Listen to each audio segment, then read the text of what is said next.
ലൈംഗിക അതിക്രമ പരാതി. രാഹുലിനെതിരെ തുടർ പ്രതിഷേധത്തിന് ഇടത് സംഘടനകളും ബിജെപിയും. എംഎൽഎയുടെ വീടിന് പോലീസ് സുരക്ഷ.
ആ പാർട്ടിക്ക് തന്നെ ബോധ്യമുണ്ട്, ആ പാർട്ടിയുടെ നേതാക്കന്മാർക്ക് ബോധ്യമുണ്ടായിരുന്നു രാഹുൽ തെറ്റുകാരനാണെന്ന്. കാരണം രാഹുല് കളിച്ചത് കേവലം രാഷ്ട്രീയമില്ലാത്ത ആളുകളോട്, സ്ത്രീകളോട് മാത്രമല്ല, സ്വന്തം പാർട്ടിയിലെ നേതാക്കന്മാരുടെ കുടുംബത്തിൽ പോലും കയറി കളിച്ച രാഹുലിനെ സംരക്ഷിക്കുകയാണ് ഷാഫി പറമ്പിലും ഷാഫിയുടെ ഗ്രൂപ്പുകാരും.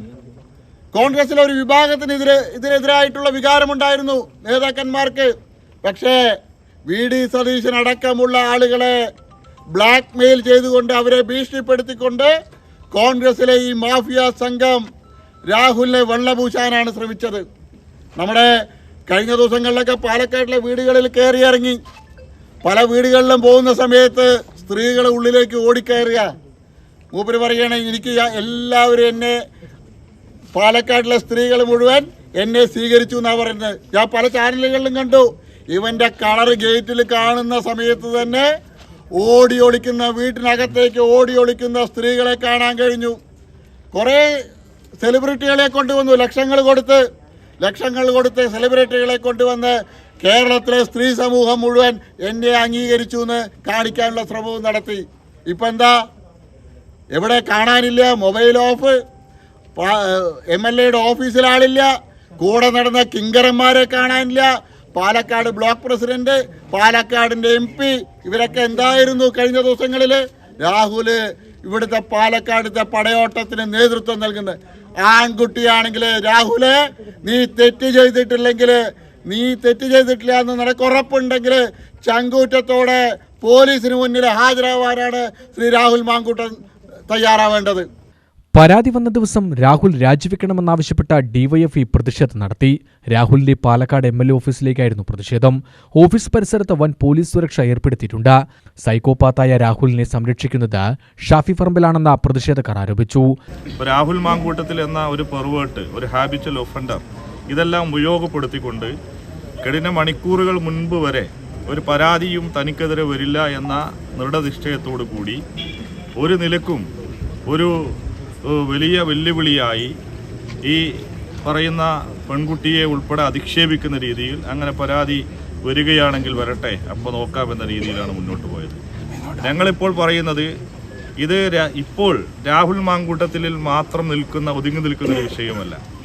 ഈ അധാർമികനെ, ഈ തെമ്മാടിയെ, ഈ ആഭാസനെ, ഈ ക്രിമിനലിനെ, ഈ പെർവേർട്ടിനെ, ഇതുപോലെ ഒരു ഹാബിച്വൽ ഒഫൻഡറായ ഒരു സൈക്കോപാത്തിനെ എല്ലാ നിലക്കും എല്ലാ സംരക്ഷണവും നൽകി സംരക്ഷിച്ചു വരുന്നത് ഷാഫി പറമ്പിൽ MP ആണ്. ഈ ആരോപണം ഉന്നയിക്കപ്പെട്ട നിമിഷം തൊട്ട് ഇദ്ദേഹം ഒരുപക്ഷെ ഷാഫി പറമ്പിൽ വടകരയിലേക്ക് വണ്ടി കയറുമ്പോൾ തൻ്റെ പിൻഗാമിയായി ഈ രാഹുൽ മാങ്കൂട്ടത്തിലെ ഈ പാലക്കാട്ടേക്ക് ആനയിക്കുമ്പോൾ തന്നെ രാഹുൽ മാങ്കൂട്ടത്തിൽ എന്ന് പറയുന്ന വ്യക്തിയുമായി ബന്ധപ്പെട്ട് വളരെ കൃത്യമായ ചില കാര്യങ്ങൾ ഈ പാലക്കാട്ടെ DCC നേതൃത്വത്തിനോട് ഒപ്പം തന്നെ ഷാഫിയുടെ കൈകളിലേക്ക് എത്തിച്ചിട്ടുണ്ട് എന്നാണ് ഞങ്ങൾ മനസ്സിലാക്കുന്നത്. അപ്പോൾ ഇദ്ദേഹവുമായി ബന്ധപ്പെട്ട് ലഭിച്ച പരാതികളിൽ ഏറിയ പങ്കും ഷാഫിയുടെ കൈകളിലാണുള്ളത്.